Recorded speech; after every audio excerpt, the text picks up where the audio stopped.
Salut les lecteurs! Après avoir visionné la capsule de Benita sur les profils de lecteurs, tu sais maintenant qu'il y en a 4 principaux.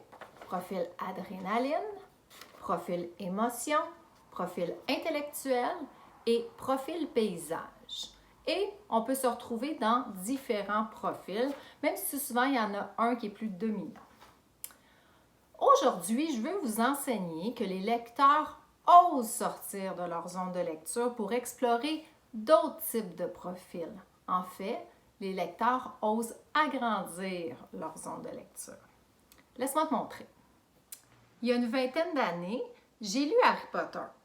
En fait, je n'avais pas tellement envie de lire Harry Potter, mais mon entourage me disait à quel point c'était extraordinaire comme histoire, que je ne pouvais pas manquer ça, que ça allait marquer ma vie de lectrice.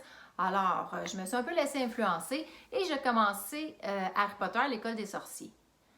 J'ai découvert tout un monde que j'aurais jamais pensé apprécier. Il faut savoir que j'aime pas du tout le fantastique. Et pourtant, encore aujourd'hui, c'est une de mes meilleures séries à vie. Pourquoi? Bien, j'explique ça par le fait que Harry Potter, il est dans les 4 profils, un peu. Il se retrouve autant dans l'émotion, l'intellectuel, le paysage que l'adrénaline. Et c'est peut-être pour ça qu'il a trouvé un si grand public. Donc, j'ai trouvé mon compte comme lectrice. Une chance que je l'ai lu, hein? Récemment, Mme Nadia m'a prêté ce livre-là. Ce qu'on respire sur Tatooine. Tatooine, c'est une planète. En le feuilletant, je fais souvent ça quand je reçois un livre, je le feuillette. Je me suis dit, hey boy, je crois que j'aimerais pas tellement ça. Pourquoi? Mais parce que c'est que de la narration ou presque. Et moi, j'aime beaucoup quand il y a un équilibre entre la narration et le dialogue. Mais étant donné que Mme Nadia m'avait dit que c'était un très bon roman, mais je l'ai tout de même commencé. Et vous savez quoi? Ben, j'apprécie vraiment cette lecture-là. Ça vient rejoindre mon profil intellectuel. Donc, j'aime ça être dans la tête du personnage et j'aime aussi beaucoup les mots, puis les jeux qu'on peut faire avec les mots. Il faut savoir ici que Jean-Christophe Réel, l'auteur, ben, c'est un poète. Mais j'aurais jamais choisi ce livre-là toute seule. On m'a recommandé chaudement le livre Miss Charity, qui est un roman pour la jeunesse, écrit par Marie-Aude Muraille.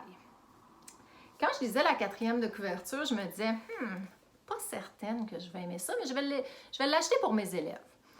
Pourquoi je pensais ne pas aimer ça? C'est que l'action se déroule en 1880 à Londres. J'aime pas tellement les histoires historiques. J'aime ça quand ça se passe à mon époque. J'aime les récits réalistes qui se passent à mon époque. Vous voyez, je ne suis pas rendue loin, hein? Je suis seulement rendue à la page 27. Et j'ai du plaisir. J'ai hâte de retourner dans l'histoire. Parce que malgré le fait que ça se passe en 1880 à Londres, l'auteur a un humour, un cynisme que j'adore. Une chance que je suis sortie de ma zone de lecture parce que ça m'a permis cette belle découverte-là. As-tu vu comment je ne suis pas restée cantonnée dans ce que j'aimais, uniquement dans ce que j'aimais, mais j'ai plutôt agrandi ma zone de lecture? À ton tour maintenant d'oser, d'agrandir ta zone de lecture. Discute avec ton partenaire du livre que tu vas choisir pour notre prochain club de lecteurs. Quel livre hors zone vas-tu prendre? Est-ce que c'est un livre que tu as déjà, mais que tu n'as jamais ouvert parce que tu ne le trouvais pas tellement invitant?